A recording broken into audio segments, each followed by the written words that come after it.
कर्मों का फल। मासूम से बच्ची के हाथों को छत से बांधकर उसकी माँ फ़ोन पर अपनी बहन से गप्पे लड़ाते बैठी थी। सौतेली माँ जो ठहरी, बेचारी छुटकी बाहर दर्द से कराहने लगी और माँ को पुकारने लगी। उसके हाथों में दर्द था। मेरे हाथों में बहुत ज़्यादा दर्द है माँ, मुझे नीचे उतारो माँ, मैं कभी कोई गलती नहीं करूँगी। बहन कैसी हो और तुम्हारी बेटी कैसी है? स्कूल तो जाती है ना वो, ध्यान रखा करो उसका, बड़ी हो रही है मेरी बेटी। कब मेरे पास छुट्टी पे भेज रही उसे? 8 दिन के लिए ही सही उसे भेजना। अनुराधा के बार बार पूछने पर मीनाक्षी बोली, अरे अनुराधा, अभी तक उसे छुट्टियां नहीं मिली है। हाँ मीना, ये तो ऑफिस जाते हैं और मेरा सिर खाने छुटकी को रखा है ना यहाँ, क्या बताऊँ तुम्हें बहन। अनुराधा बाहर छुटकी को देखती है। बार बार मेरे सिर पर ये लड़की नाचती है, इसका कोई इलाज ही करती हूँ आज। रुक तू। माँ तुम कहाँ हो माँ, मुझे क्यों छोड़कर चली गई माँ, मुझे याद आ रही है तुम्हारी।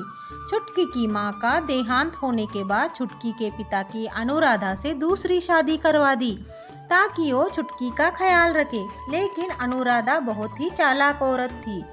माँ मुझे नीचे उतारो, दर्द हो रहा है। जहाँ लटक रही वहीं पे रहो, तुम्हारी अकड़ ठीक करूँगी आज तो। जब छुटकी के पिता घर में रहते थे तब अनुराधा उनके सामने बड़ा अच्छा बनने का नाटक करती और छुटकी से बहुत प्यार करती, ऐसा ही दिखाती थी।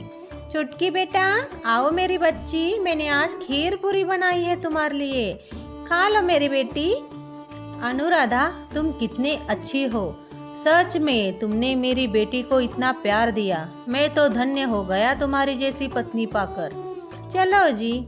हाँ अनुराधा, तुम जैसी सीधी सादी और इतनी संस्कारी पत्नी मिली मुझे, बहुत ही भाग्यशाली हूँ मैं तुम्हें पाकर। तुम मेरा और छुटकी का कितना ख्याल रखती हो, मैं बहुत खुश हूँ। जैसे ही छुटकी के पिता काम पर जाते, अनुराधा छुटकी के साथ अत्याचार करती, नचनी की तरह पूरे घर में नाचती है, खीर पूरी खा रही। रख उधर और जा दाल चावल बना जाए जाकर अंदर। छुटकी किचन में दाल चावल बनाने लगती है। ए चुटकी, छत पर जाके कपड़े निकाल, बारिश हो रही है। कहाँ मर गई रे तू, काम ही नहीं करती है लड़की। माँ की आवाज़ सुनकर छुटकी जल्दी जल्दी में छत पर से कपड़े निकालने जाती है और किचन में दाल चावल जलने लगते हैं। उसकी जलने की गंध से अनुराधा किचन में जाके देखती है। बस नचनी की तरह नाचने बोलो इसे, ये लड़की ने मेरा दिमाग खराब कर दिया है। आज इसको ऐसा सबक सिखाऊंगी कि कभी जिंदगी में नहीं भूलेगी। दाल चावल जला दी इस लड़की ने। अनुराधा ने इस छोटी सी गलती पर छुटकी के हाथों को बांधकर छत से लटका दिया। माँ मुझे नीचे उतारो माँ, मैंने जानबूझ के नहीं किया। मुझसे जबान लड़ा रही हो, रुक तुझे दिखाती हूँ।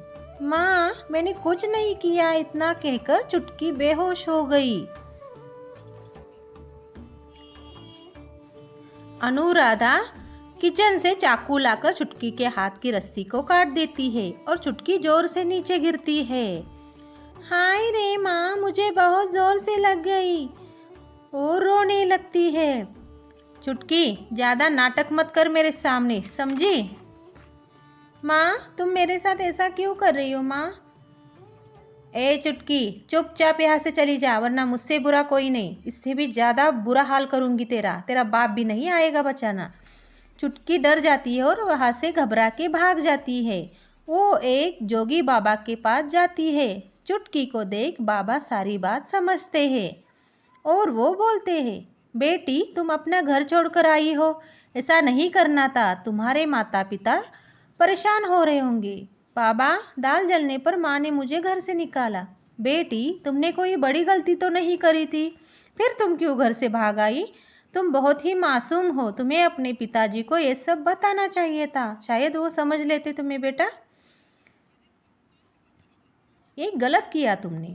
नहीं बाबा, मैं अब वापस नहीं जाऊंगी, वो मुझे मार देगी। जोगी बाबा ने चुटकी को अपने इस झोले में से निकालकर एक रोटी दी। बेटी मेरे पास तुम्हें देने के लिए बस ये रोटी है, खा लो इसे, तुम्हें भूख लगी होगी। छुटकी को रोटी देखकर रोना आ गया, उसने कभी पेट भरकर खाना खाया ही नहीं था। चुटकी जोगी बाबा के साथ ही रहने लगती है। जहाँ जहाँ जोगी बाबा जाते वहाँ वहाँ चुटकी उनके साथ ही घूमती रहती। वो भी सारे भजन गाने लगी थी। उसे भी भगवान का दास बनने में बहुत ही आनंद मिल रहा था। जोगी बाबा के साथ रहकर वो हर जगह भजन गाने लगती है। कुछ समय बाद चुटकी के पिता घर आए।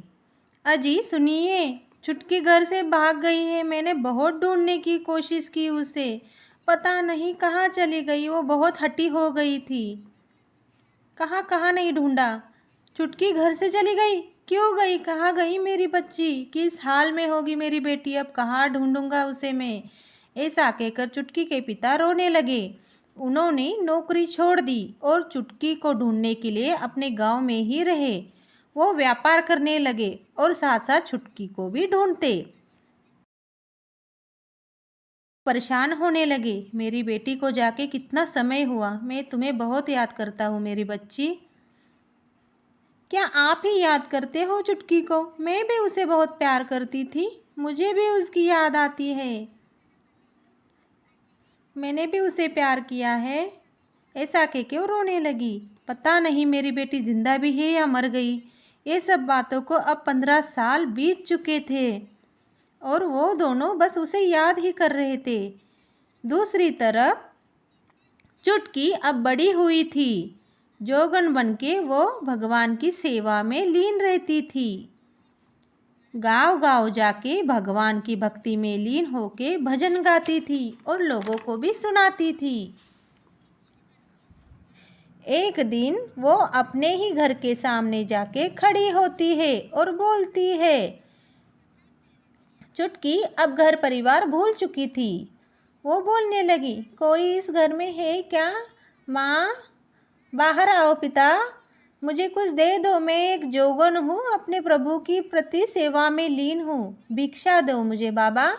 कोई भाई बहन है क्या अंदर?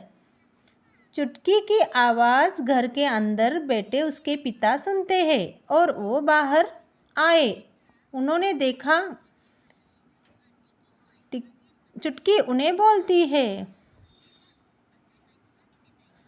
मुझे कुछ दे दो बाबा, भगवान तुम्हारा भला करेगा। बेटी, तुम मेरी ही चुटकी हो ना बेटे? बताओ मुझे मेरी बेटी दिखती है। नहीं नहीं बाबा, मैं चुटकी नहीं हूँ आपकी, मैं भगवान की दासी हूँ, एक जोगन हूँ।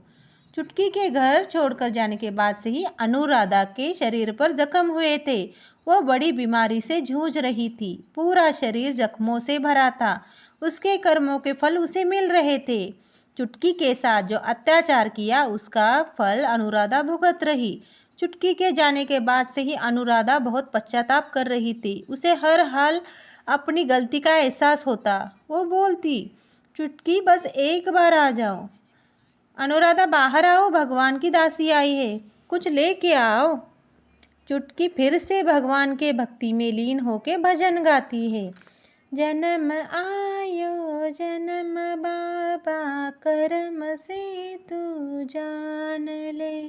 इस तरह वो भजन गाती है। बेटी, तुम्हें देखकर पता नहीं मुझे मेरी बेटी की बहुत याद आती है। तुम में मुझे मेरी बेटी दिखती है। मेरी बेटी भी तुम्हारी जितनी बड़ी हुई होगी अगर वो जिंदा होती।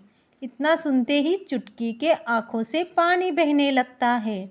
उसके मन में अपने पिता की बात सुन प्यार आता है। चुटकी की तरह ही तुम देखती हो। बताओ, तुम मेरी ही बेटी हो ना? बताओ बेटे। अनुराधा को भी अपनी गलती का एहसास था। वो बाहर आती है और दोनों मिलके अपनी बेटी की माफ़ी मांगते हैं। मुझे माफ़ करो बेटी, मैं अपने कर्मों की सज़ा भुगत रही। तुम्हारे साथ मैंने जो बुरा किया, मुझे माफ़ करो बेटी। नहीं माँ, नहीं, आप मुझसे मुझे शर्मिंदा मत करो। मेरी गलती सुधारने का एक मौका तो दो। मैंने बहुत बड़ी गलती की। माँ और पिताजी, मैं आपसे नाराज़ नहीं हूँ। बेटा, तुम अब हमारे साथ रहो, हम खुशी से रहेंगे। नहीं पिताजी, मैं अब प्रभु की दासी हो, मैं इनकी भक्ति में ही खुश हूँ। बेटी, तुम जब चाहो यहाँ आ जाना। अपने माँ पिताजी से विदा लेके चुटकी वहाँ से जाती है।